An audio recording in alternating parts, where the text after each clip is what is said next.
Noite, enquanto as crianças estão aí saindo, elas têm um culto na linguagem delas, linguagem infantil, né? Uma linguagem que elas possam compreender melhor. A gente aqui fala uma linguagem mais adulta, então para eles é um pouco difícil. Você que nos visita, que bom aí na internet ou aqui no templo, que Deus abençoe sua vida também, que hoje nós possamos aprender juntos da palavra do Senhor. O pastor Neil não está pregando em outra igreja hoje, e hoje nós ouvimos aí nos pedidos de oração, né, a mãe da irmã Fernanda veio a falecer. Eu vou falar hoje também de um velório. Então vamos abrir nossas Bíblias lá no Evangelho segundo Lucas, Lucas capítulo 7. Vamos ver o que a palavra do Senhor tem a nos ensinar hoje. Eu vou pedir que você abra então sua Bíblia em Lucas capítulo 7, eu vou ler aqui todos os versículos, tá bom? Vamos ler hoje a partir do verso 11.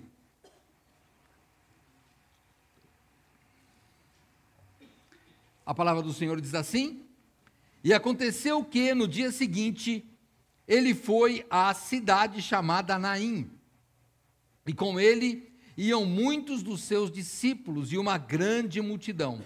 E quando chegou perto da porta da cidade, eis que levavam um defunto, filho único de sua mãe, que era viúva, e com ela ia uma grande multidão da cidade.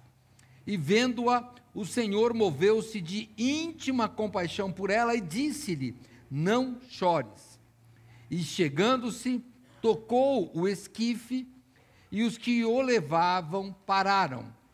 E disse: Jovem, a ti te digo, levanta-te. E o que fora defunto assentou-se.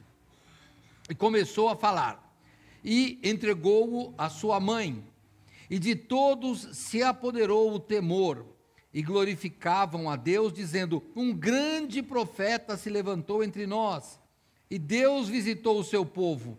E correu dele esta fama por toda a Judéia e por toda a terra circunvizinha. Até aqui. Amado Deus e Pai, nós te louvamos, Senhor, por este culto, pela liberdade que nós temos no nosso país de pregarmos o teu evangelho. Eu te peço que nos países onde isso é proibido, que o Senhor tenha misericórdia e liberte aqueles irmãos, Pai, para que possam livremente falar do teu evangelho e glorificar o teu nome. Pedimos, Senhor, que o pastor Neil, o pastor Ricardo na congregação, enfim, os que estão pregando o evangelho nesse instante, que o Senhor possa abençoá-los, ó Pai, que hoje o Senhor toque nos corações, Pai. Nós apenas somos instrumentos, Senhor Deus.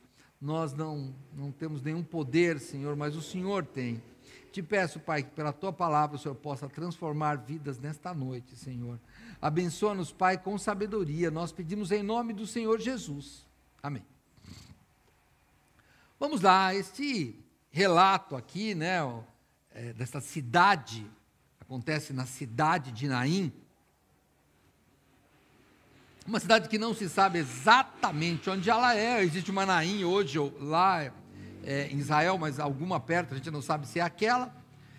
Mas esse relato, ele é singular, só tem no Evangelho de Lucas.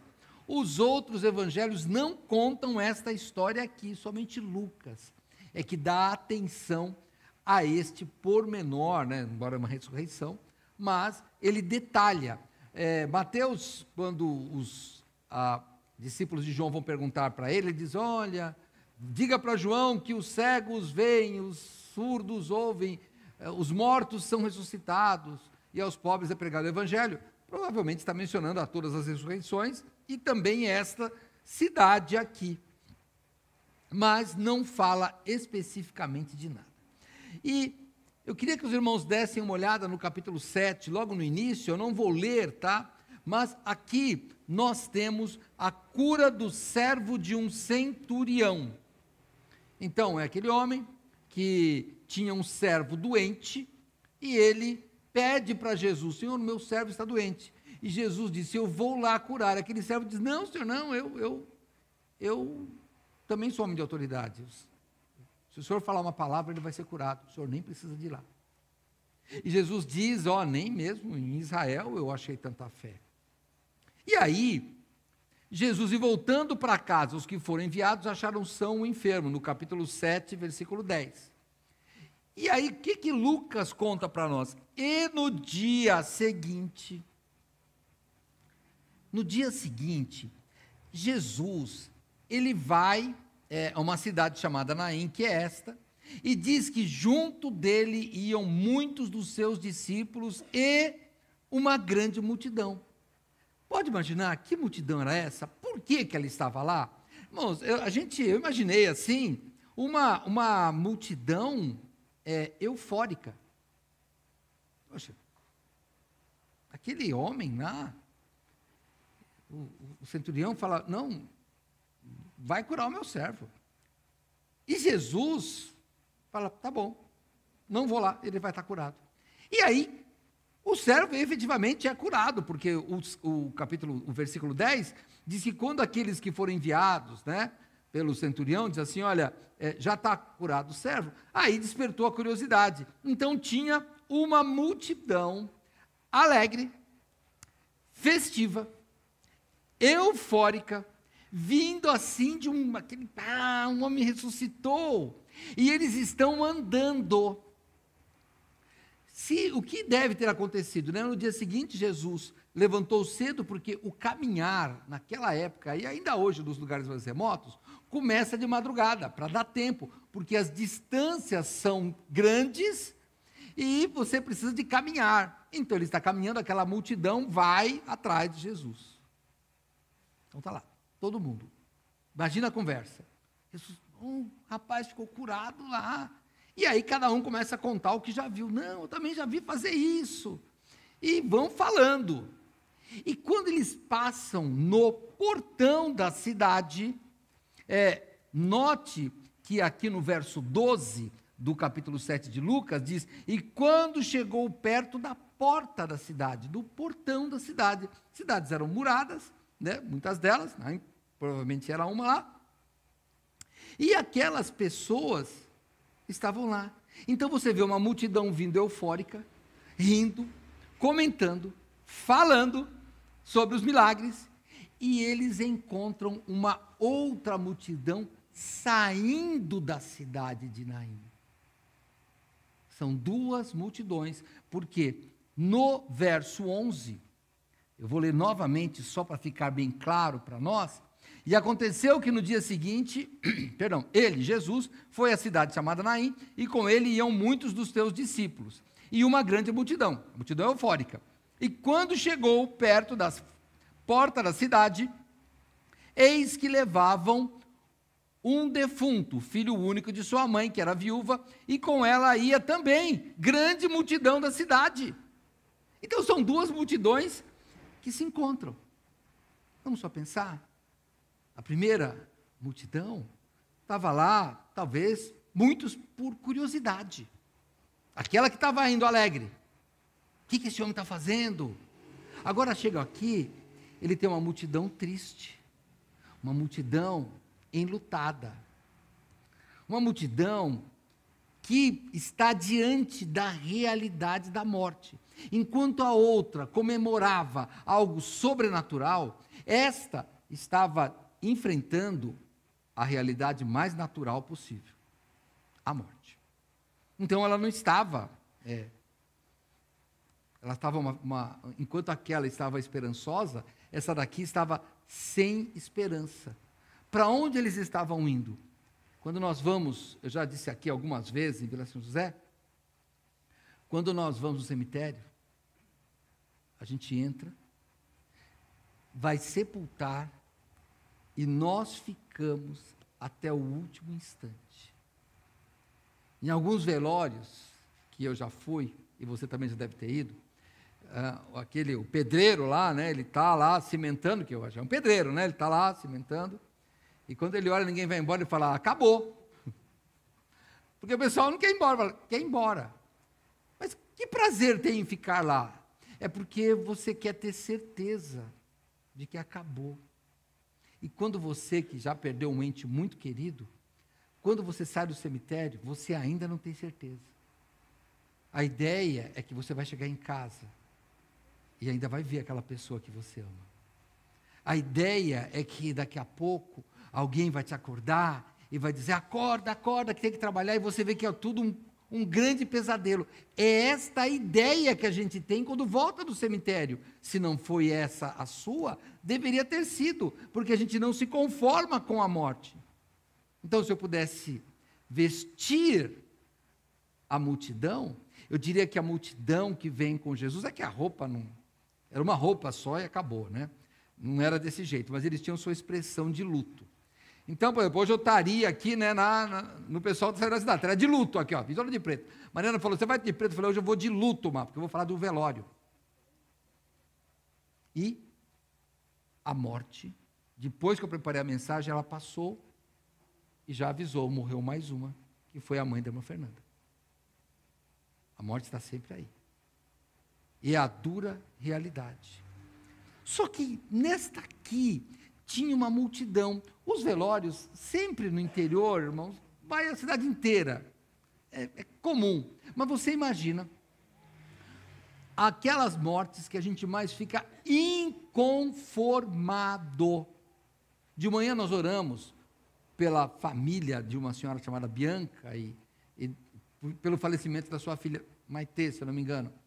Ela tinha 2 anos de idade. É uma morte que você fica inconformado de ver uma criança de 2 anos falecendo. A gente até arrepia quem tem criança pequena aí, não se conforma. Então, eu imagino que aquela multidão que sai da cidade, além de enlutada, além de chocada com a realidade da morte, ela estava inconformada.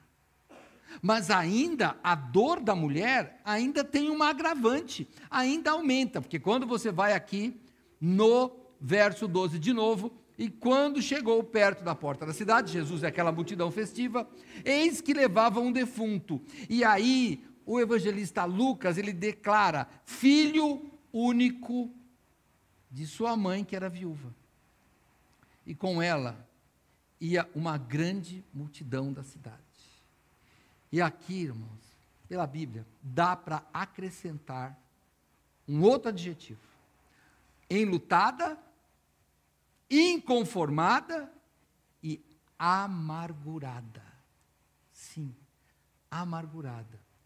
A cultura nossa e a cultura do povo de Israel também, o filho único, a perda de um filho que é único, é chamada de amargurada.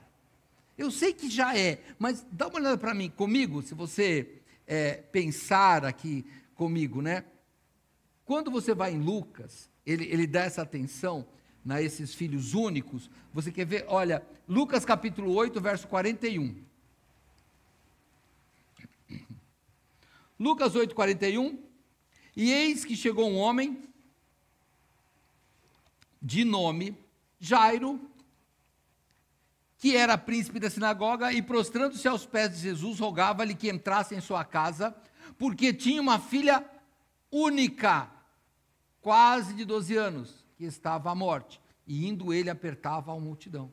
Então Lucas relata aquele filho da viúva de Naim, Lucas relata a filha de Jairo, e se você for no capítulo 9 de Lucas, no mesmo capítulo, não é Lucas, tá? 9, 38, e eis que um homem da multidão clamou, mestre, peço-te que olhes para meu filho, porque é o único que tenho. Então me parece que Lucas, aparece não, fica claro na Bíblia, que ele dá uma atenção assim desse, olha, filho já é uma coisa preciosa, filho único é preciosíssimo e única. Não que a gente fala, não, perder um filho de qualquer um, pode ter 10 filhos, perder um filho é um filho. Mas imagine, quando você tem 10 filhos, né? Vamos lá, pastor Carmesino, tinha 11? 12, né? Tinha 13, mas um morreu, ou 2, um só. Eu não lembro quando morreu, mas quando viveu. Mas vamos lá, eu acho que era 12 e morreu um, ou coisa assim. Então, ele perdeu, claro que estava triste, amargurado, o problema é que tinha mais 11 para dar trabalho, né? Então, para lembrar era mais difícil, porque aquela bagunça, mas filho único não.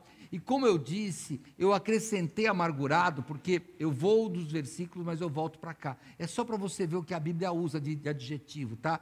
De qualificativo. Zacarias, lá no finzinho do Antigo Testamento, Zacarias, no capítulo 12, o Senhor Deus, sabendo da dor do ser humano em perder um filho único, ele diz assim no verso 10, mas sobre a casa de Davi e sobre os habitantes de Jerusalém, derramarei o espírito de graça e de súplicas, então olharão para mim, a quem traspassaram, e prantearão sobre ele, como quem pranteia pelo filho unigênito, e chorarão amargamente por ele, como se chora amargamente pelo primogênito. Amós, vamos um pouquinho para trás aí, se você for, estiver em Zacarias lá, você vai em Amós comigo lá, é o terceiro dos profetas menores. Amós, no capítulo 8, verso 10, o Senhor Deus de novo usa essa palavra, amargura, e tornarei as vossas festas em luto, e todos os vossos cânticos em lamentações, e porei pano de saco sobre os lombos, e calva sobre toda a cabeça, e farei que isso seja como luto por um filho único, e seu fim como dia de amarguras. Então, nota que a amargura fazia parte. Parece que Lucas está tentando passar que a realidade da morte, porque ele era médico, é alguma coisa que nos causa amargura. Morte não é boa. Morte é triste. A morte é uma realidade que nos dói. Então, nós voltando para o texto de Lucas, volte ali, né? Volte para Lucas comigo aí, por favor. Então, voltando aqui para Lucas capítulo 7,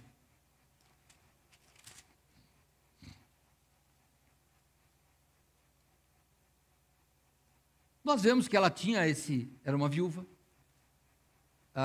de um filho único, e aí com ela uma grande multidão da cidade.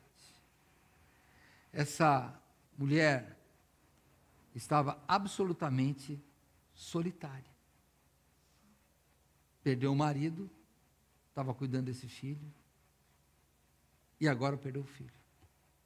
Então a multidão da cidade está solidarizando com aquela mulher, está chorando com ela, imaginando a amargura que aquela mulher está sentindo. E eu vou acrescentar ainda um outro adjetivo. Eles estavam indo para fora da cidade, porque os cemitérios eram fora da cidade. Na cidade que hoje também se chama Naim, tem um cemitério nas montanhas, numas covas, então talvez seja esta mesmo, mas não vem ao caso para nós, se era ou não. Mas eles estavam indo para onde? Para o cemitério. Para quê? Lembra que eu falei? Para cimentar a esperança. É isso que eles iam fazer. Eles estavam caminhando, sabendo que quando a última pedrinha fosse colocada, eles teriam uma viúva, sem filhos, solitária, sem a previdência social que temos hoje. Ela teria que lutar sozinha agora, com a dor da perda do marido, com a dor da perda do filho e com a dor de ter que se sustentar. Ela estava sem esperança, sem marido, sem filho, sem esperança. Somente tinha dela amargura. E eis que, volta para o texto aqui, e vendo-a, no verso 13, tá? E vendo-a, o Senhor moveu-se de íntima compaixão por ela e disse-lhe: não chores. Lucas, o evangelho dele, se você perceber, é um dos evangelistas que mais cita Jesus como Senhor. Senhor. Ele não é um dos primeiros evangelhos, talvez foi Marcos, Mateus, ele depois, talvez, hein? Mas ele já é essa geração de que ele não foi discípulo de Jesus. Então ele já era alguém que ouvia de Jesus. Ele relata, o evangelho dele é um relato. A gente tem falado aqui, o pastor Neil, a gente geralmente, quando estudamos Atos, estamos estudando Atos dos Apóstolos às quartas-feiras, você quer assistir, quarta-feira, 8 horas presencialmente, 8h30 na transmissão, a gente está estudando o livro de Atos. E tem alguns autores, inclusive um dos livros que a gente pega de base, que ele entende que Lucas e Atos é um livro só. É um livro só, dividido em 2 volumes, mas é um livro só, que é o mesmo autor. Então, não sei se isso é certo, mas o que importa é que é o mesmo autor, até pelo começo dos 2 livros, mas você nota que ele fala Senhor. Ele chama Jesus de Senhor. E aqui ele diz para a mulher, não chores. O que nós vemos aqui, que Lucas faz questão de colocar para nós, é o sentimento. Moveu-se de íntima compaixão. Irmãos, paixão é o seu sentimento. Isso é paixão, é o sentimento. Compaixão é mesmo sentimento, é como cooperador, aquele que opera junto. Compaixão, o que tem a paixão, o que tem o sentimento junto. E por que que ele coloca compaixão? Porque é o próprio Deus que se fez carne. E agora ele podia sentir o que nós sentimos. O grupo de louvor cantou uma música que fala da mulher que Jesus falou que tinha um rio que fluía do coração, etc. Bom, enfim, quando começa aquilo? Começa quando Jesus chega para a mulher, para cantar aquela música, que o autor da música fez, né? Mas aquele diálogo começa quando Jesus fala para ela, tenho sede, me dá de beber. Então, Lucas está dizendo aqui que, olha, compaixão é o Deus que se fez carne e teve sede, e se cansou, e que chorou. João vai dizer, o evangelista João, que quando Jesus está no túmulo de Lázaro, ele chora. Então Jesus sabia do pior sentimento que o ser humano pode ter. Eu entendo que o pior sentimento é você perder alguém que você gosta. Esse é o pior sentimento. Você já perdeu alguém, é até ruim de lembrar, porque dói profundamente. Porque que dói quando você lembra, pode ter passado 10, 20, 30 anos. Meu pai morreu já faz mais de 30 anos, e quando eu sonho com ele, eu acordo chorando, ainda, eu choro ainda. Dói muito. Então, este é o sentimento. Lucas está dizendo, olha, Deus se fez carne e Ele sabe o que você está sentindo. E eu vou parar um pouco para você pensar aqui. Se hoje a minha pergunta para você fosse, por que você choraria? E se você tivesse que escrever, não vou pedir para você fazer isso, hein? Não vou pedir nem para você falar para mim. Eu só vou pedir que você pense. Por que você choraria hoje? Você tem algum motivo? Ou você teria motivo? Por que você choraria hoje? E olha como é grave isso. Hoje, a gente sabe qual seria a resposta da irmã Fernanda. Esta semana, a gente sabe qual seria a resposta da dona Bianca, mãe da menininha de 2 anos. Motivos de choro são muito amargos, doloridos. Mas seja qual foi o motivo que você passou na sua cabeça, pelo caminho do coração, que você possa saber que Deus sabe o que você está sentindo, porque Ele sentiu. Lucas faz questão de falar. Ele sentiu o que você sente. Ele sabe o sofrimento que você tem. Mas talvez você possa pensar, aquela mulher está lá, né? Vamos na nossa novela lá, ela está lá, pranteando o seu filho. Vem aquele homem e olha, Jesus está vindo lá de Cafarnaum. Ele não tinha entrado na cidade. Não era conhecido, vamos lembrar. Estava começando o ministério de Cristo aqui, hein? Não está no final, não. Então, talvez ela nem conhecesse. Aí vem um estranho e diz, não chores, o que eu sempre evito de falar nos velórios que eu vou. Eu, ao contrário, eu falo, chora. Eu não peço a pessoa não chorar. Eu deixo ela chorar e falo, chora mesmo. Por que eu falo chora? Porque se ela perguntar para mim e ela falar assim, por que não chorar? Eu não sei o que falar.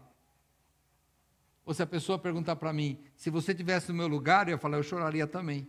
Então eu não falo isso porque não é verdade para mim. Mas daí esse homem, esse estrangeiro para ela, ele fala, não chores. Quem é? De onde Jesus vem? Vamos lembrar? Ele vem lá de Jairo. Ele vem lá do servo lá, do centurião que curou, lembra? O centurião manda alguém para falar com ele e fala, olha, nem precisa vir na minha casa, o senhor fala uma coisa e o meu servo será curado. Aquele homem vai implorar para Jesus curar. E esta mulher aqui, ela não pediu nada. Ela nem sabe quem é Jesus. Talvez, eu estou inferindo do texto. Ela não pediu nada. O que ela pediu? Pediu nada. A situação está dizendo tudo. Então, na mente dela, e eu estou de novo fazendo a minha ideia aqui, tá? Na minha ideia você vem falar isso para mim? Não chora? Quantos filhos você tem? Você é viúvo? Você nem é mulher, que eu vou sofrer mais, porque a mulher sofria muito mais, era desamparada. Quem é você? Só que agora, 2000 anos depois, a gente lendo a história é fácil. Quem que estava lá? Quem que estava lá é aquele mencionado no Salmo 139. Eu vou rapidinho e volto já para o texto. 139, no verso 4, o que diz? Não havendo ainda palavra alguma na minha língua, eis que logo, ó Senhor, tu conheces. O mesmo Senhor que está aqui é o Senhor que Lucas menciona lá. Jesus sabia o que ela estava sentindo. Então, quando ele fala, não chore, ele já tem a resposta. Você já pensou? Ele já tem a resposta. Para mim, esses dias eu falei para uma pessoa, eu disse, olha, quando você me vê pregando lá, eu não vou deixar transparecer, porque aqui não é um lugar de choro. Mas eu tenho meus problemas, eu tenho as minhas insônias, eu tenho os meus choros. Não é fácil eu falar quando fala, eu também tenho o meu motivo de choro, sabia? Eu também tenho meus motivos de preocupação. Todos nós aqui, os que pregamos, temos isso. Nós temos, mesmo que você não saiba. E aí nós temos que falar o quê? Deus sabe. E Ele tem a resposta. Talvez eu não vá saber agora, mas Ele tem a resposta. Eu não sei qual que é, mas Ele tem. Eu não sei, mas Ele tem. Não sei qual a resposta que Ele tem, mas Ele tem. E é isso que o Evangelho aqui nos fala. Jesus tinha a resposta, não chores. E o que Ele faz? Vamos lá para o verso 14. E chegando se tocou o esquife. Aí você fala, esquife é caixão. Não, irmãos, olha, é aqui a preciosidade do texto, né? Não, nem sempre é um caixão. Até porque, naquele tempo, não era assim que você ia, como a gente faz hoje, lacra o caixão, era meio que, era aberto, irmãos.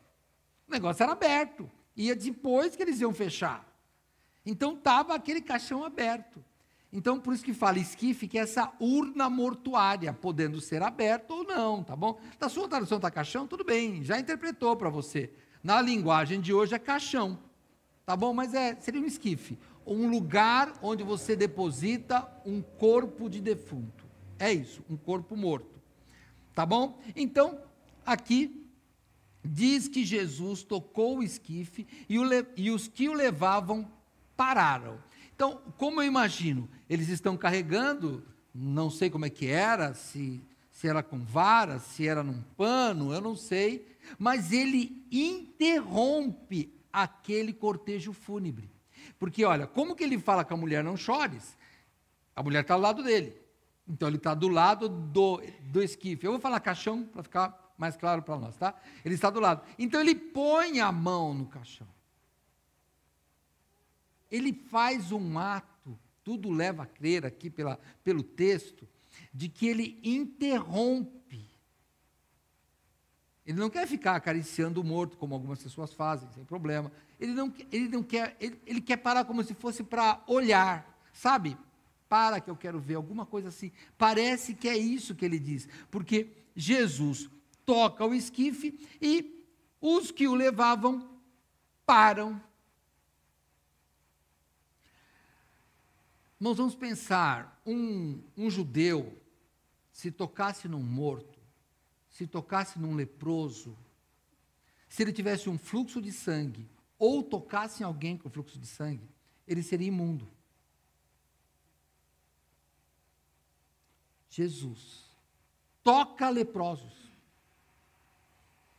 Jesus deixa que a mulher que vai com fluxo de sangue, ela toca na orla, né? Ela não quer que toca nele. Ele toca.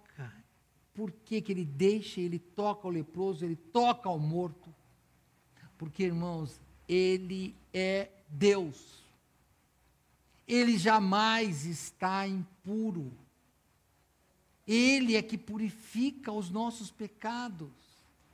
Então, talvez tenha alguém aqui ou assistindo aí que fala, eu sou uma pessoa impura. Não tem problema. Para Deus, para mim tem, hein? Para mim tem. Mas para Deus não. Primeira carta de João, é um texto, eu vou só ler, porque eu não gosto de falar de cor para você ir comigo, tá? Primeira carta de João, vamos lá. É um versículo que a gente sabe de cor, hein? Mas eu vou lá. Se confessar, vamos lá, vai. 1 João, capítulo 1, verso 9.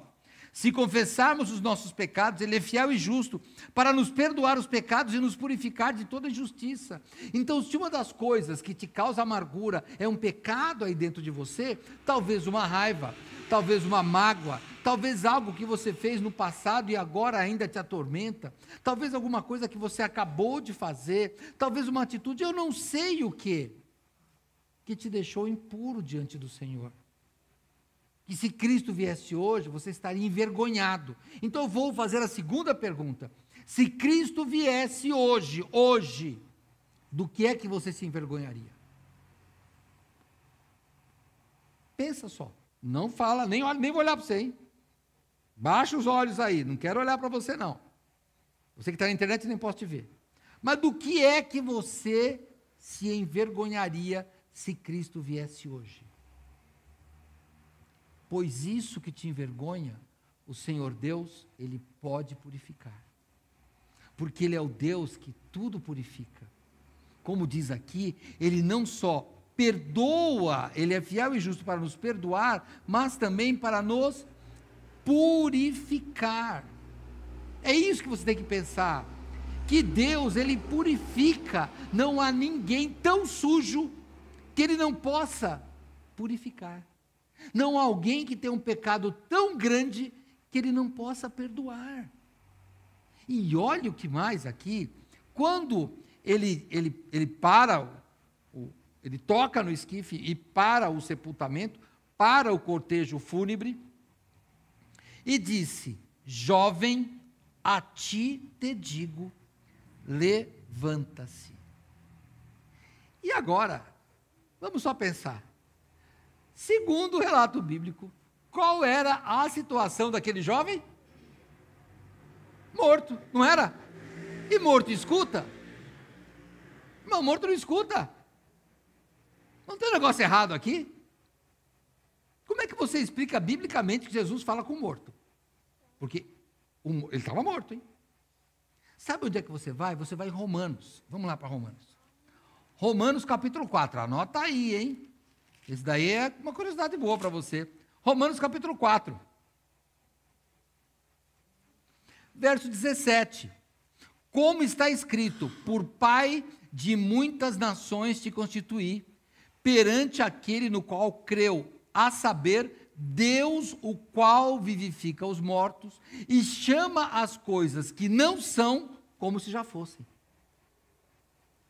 Aquele homem não tinha vida, mas ele já fala como se tivesse, porque ele é o Deus do tempo. O que já foi, e o que vai ser, também já foi, porque Deus é o Senhor do tempo.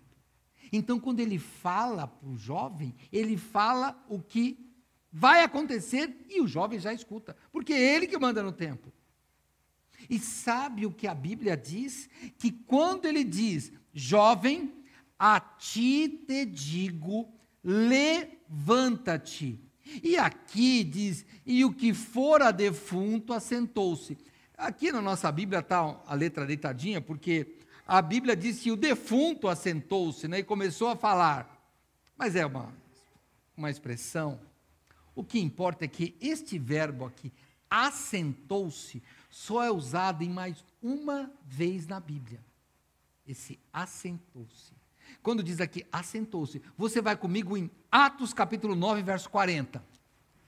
É outra vez que este verbo é mencionado. Atos dos Apóstolos, e como eu disse, hein, Lucas que escreveu o evangelho que tem o seu nome, Lucas, e também Lucas que escreveu Atos dos Apóstolos. E em Atos capítulo 9, verso 40, a pena inteligentíssima, inspirada por Deus de Lucas, escreve o verbo de novo, aqui, deixa eu ir aqui em 9,40, quando que ele fala isso? Em outra ressurreição, quando Pedro ressuscita Tabita, também chamada Dorcas, 9,40, mas Pedro, fazendo sair a todos, pôs-se de joelhos e orou, e voltando-se para o corpo, disse, Tabita, levanta-te, e ela abriu os olhos, e vendo a Pedro, assentou-se, é o mesmo verbo, até no grego. Irmãos, quando Pedro está falando isso, quando Jesus está falando isso, levanta-se, é impossível você levantar, mas eu estou te mandando. Não é senta aí menino, levanta aí menino, não, é chegar para um paralítico e falar, fique em pé. Pior, aqui é o máximo, é falar para um morto. Jesus e Pedro usam as palavras assentou-se, no sentido de que morto, fica em pé. E aqui a Bíblia diz que o defunto começou a falar, e você vai ver que aqui no verso 40 do 9 de Atos, e ela, Tabita ou Dorcas, abriu os olhos e vendo a Pedro assentou-se, e ele dando a mão a levantou e chamando os santos e as viúvas apresentou a viva. Continuou a vida. Não é que o defunto sentou, falou assim, oi, tudo bem? Estou indo, profit. Não, a vida segue. Já notaram o que acontece com Tabita ou Dorcas? Vou chamar de Dorcas, é mais conhecido, né? Com Dorcas e com esse rapaz aqui, Jesus, ele interrompe o caminho da morte. Ele interrompe. A pessoa estava indo, já estava indo, aliás, o caminho da sepultura, porque morto já tinha passado. Estava indo para a sepultura e Jesus falou, interrompi. Parou. Se você que está me ouvindo não tem Cristo, eu não quero te ofender, mas você sabe que você vai morrer, qualquer que seja a idade, não importa a idade, e você sabe que vai haver um julgamento, não importa o que você fez, não importa o que eu fiz, todos estamos neste caminho. E aí, por que os crentes falam que estão salvos? O que é isso? Não. A gente não fala que é salvo porque é melhor que ninguém. É porque um dia o Senhor Jesus colocou a mão na nossa vida e interrompeu o caminho. Assim como ele interrompeu, não sepulta esse rapaz. Ele estava morto, o defunto levantou. Mas não sepulta, porque eu estou interrompendo. Assim como Pedro fez com Dorcas, não sepultem essa mulher. Já tinha até lavado o corpo dela. Então, assim, não sepulta ela ainda. Do mesmo jeito nós, irmãos, talvez sem esperança, como aquela multidão, como aquela mãe, não tinha mais esperança, até que Jesus interrompe. Ele interrompe. Se você está numa vida de pecado, saiba que Jesus interrompe este caminho mau da sua vida. É isso que ele fez comigo, é isso que ele fez com todos os que um dia que aceitaram Jesus. Então, vamos lá, a terceira pergunta. Você que já aceitou Cristo, imagina, e eu vou fazer com você aqui, imagina se Jesus não tivesse interrompido o caminho. Onde você estaria hoje? Já imaginou? Não tente imaginar, porque você não consegue imaginar. Eu brinco com a minha esposa, com a Mariana, eu falo, olha, as piores pessoas da minha família, eu sou daquele jeito. Eu não sou diferente, sou daquele jeito, aquele sangue corre na minha veia. Aquele jeitão, puxou o tio, então, sou eu. Puxou, sou eu. E é você também, pode tirar o cavalinho da chuva, tá? Sabe aquele tio, vou falar do tio, né, porque tio é mais fácil. Tio, primo que é ruim, então você é igualzinho, mesma massa. Se Jesus não tivesse interrompido, não, pastor, que isso? Ele engana, ele é ruim, igual você, ruinzinho, não tem jeito. Olha, tem o mesmo pelo aqui, ó, o mesmo sangue ruim, a gente herda, irmãos, herda. Agora que nós estamos aí fazendo um monte de exame, ainda vai ficando velho, você vai descobrir o seguinte, ó, é genética. Aí você fala, o açúcar está alto. Aí ele fala, você tem alguém na sua casa que tem diabetes? É minha mãe. Então, é dela. Eu falo, poxa. Aí eu vou lá fazer serviço do coração, falar, o seu coração, fazer o cateterismo. Você tem problema de coração? Do meu pai, meu avô. Eu falo, então, herda. E a ruindade não vem junto? Vem, está no pacote. Está no pacote. Ó, esposa querida, as esposas queridas, o sogro é chato? Você pegou um sogrinho chatinho, vai crescer e ficar velhinho e chatinho igual. Não tem jeito. Sabe, você aí, não, mas a minha sogra é uma jararaca. Que lindão, ganhou uma cobrinha, ela vai crescer e vai virar uma jararaca igualzinha. Então, é bom você pensar nisso. A gente herda isso. Mas, pastor, então não tem esperança? Tem. Chama-se Cristo. Ele interrompe isso. Esse é o fruto que ele fala da conversão. É você mudar esse caminho. Tem que ter essa mudança. Você não pode acreditar em mim, porque meu pai foi bom, porque minha mãe foi boa ou é boa, não importa. Isso não importa. Você tem que acreditar em mim, porque eu sou convertido. E eu tenho que acreditar em você, porque você foi convertido, você foi mudado. Você estava indo por esse caminho de maldade.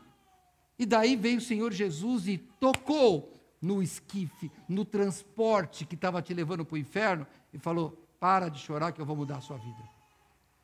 E é isso que ele fez com aquele jovem. Ele mudou. Ele tirou. Então você tem uma saída. Não desanime. Mas eu não cheguei ainda. Está explodindo aqui? Cadê? Ó?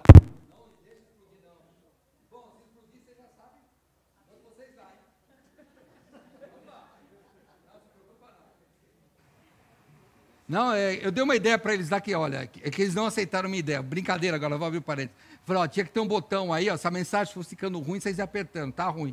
Quando passasse de 50%, pum, sou eu.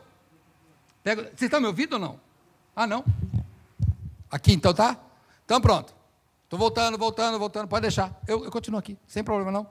Eu posso segurar aqui, não se preocupa não. Aí, ó. Interromperam o caminho dos microfones aqui, hein? Mas vamos lá, eu estava comentando com vocês que é assim, a gente estava indo para o caminho ruim e o Senhor Jesus, Ele interrompe, e Ele pode interromper o seu caminho ruim, Ele pode interromper. A vida ruim é interrompida por Cristo, que nos dá uma nova vida.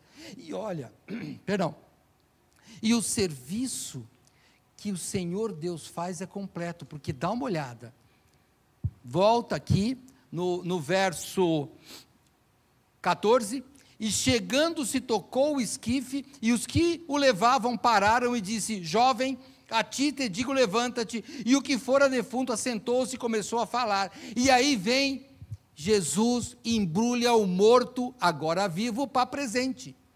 Porque vem com embalagem ainda. Porque não foi só, tá bom, você vira. Não. A Bíblia diz, e entregou-o à sua mãe. E aí, eu quero falar com você que é filho. Está magoando seus pais? Você sabe que está magoando? Pois quando o Senhor Jesus muda a vida, Ele tem que te devolver a sua mãe melhor do que era antes. É assim que funciona.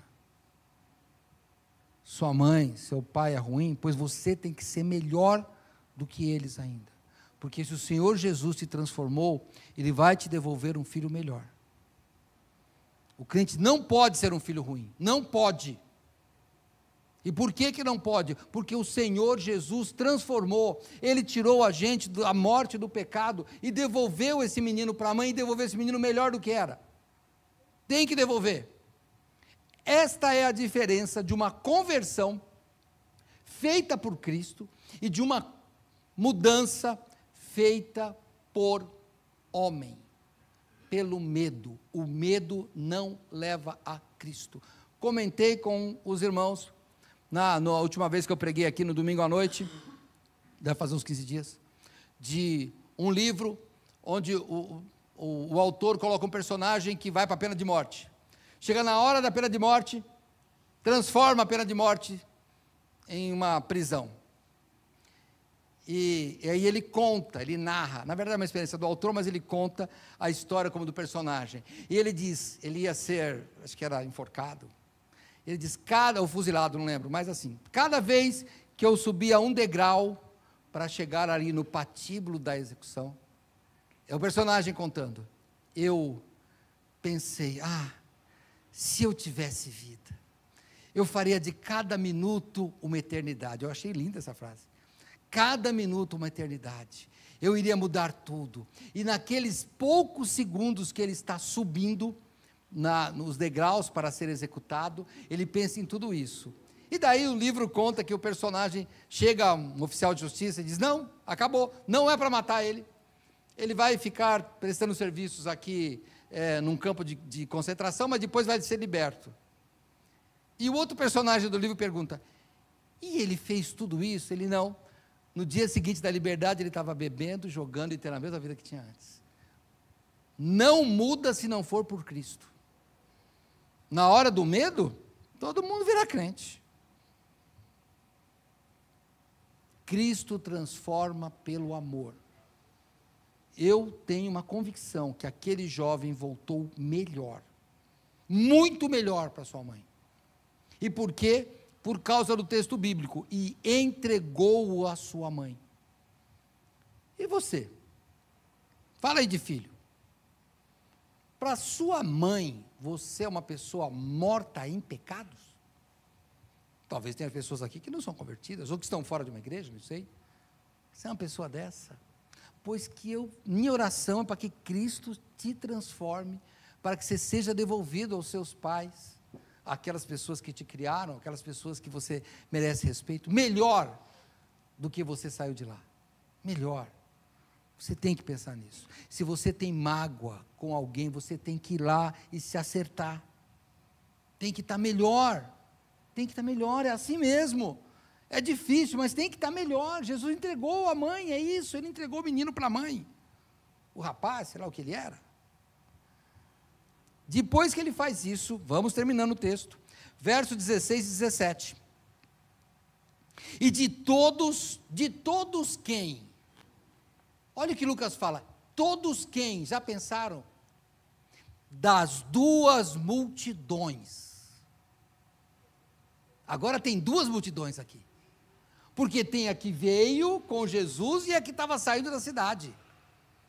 Então agora, Jesus unificou a linguagem.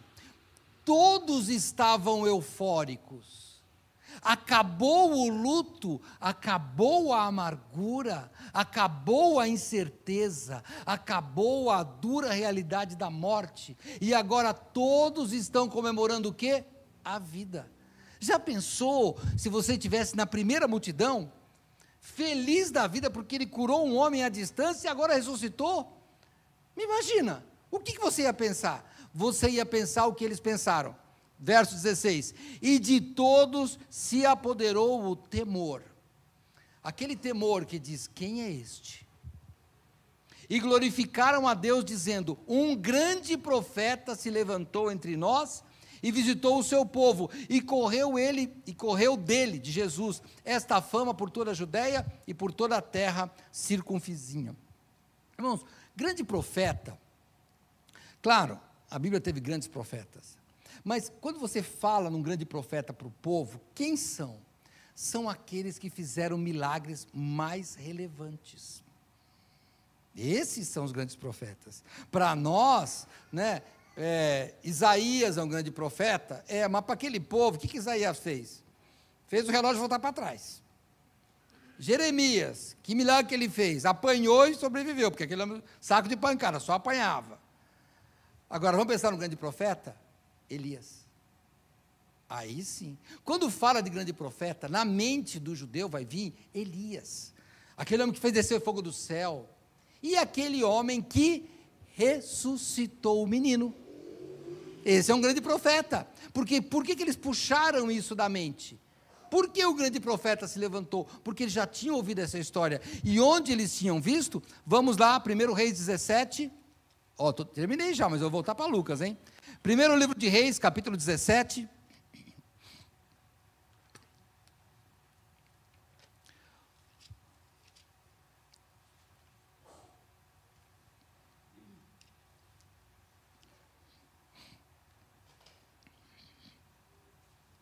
Verso 20. E está falando de Elias aqui, tá? E clamou ao Senhor e disse, ó Senhor meu Deus, também até a esta viúva, com quem com quem me tenho hospedado, vou começar de novo, e clamou ao Senhor e disse, ó Senhor meu Deus, também até a esta viúva, com quem me hospedo, afligiste, matando-lhe o filho?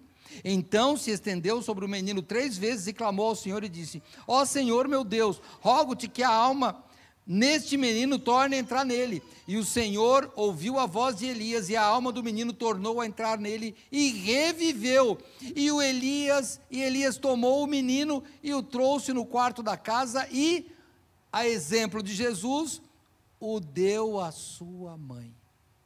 E disse Elias, vês aí, teu filho vive. Então a mulher, como se fosse uma daquela da multidão, disse, então a mulher disse a Elias, nisto conheço agora, que tu és o homem de Deus, e que a palavra do Senhor na tua boca é verdade. Notaram? É o mesmo milagre, é a mesma reação. Deus está falando. Grande profeta é Elias. Grande profeta é Eliseu, que também ressuscitou o menino. Vamos lá? Pula, está no primeiro Reis, vai para segundo. Segundo livro de Reis, logo no começo, capítulo 4. Segundo livro de Reis, capítulo 4.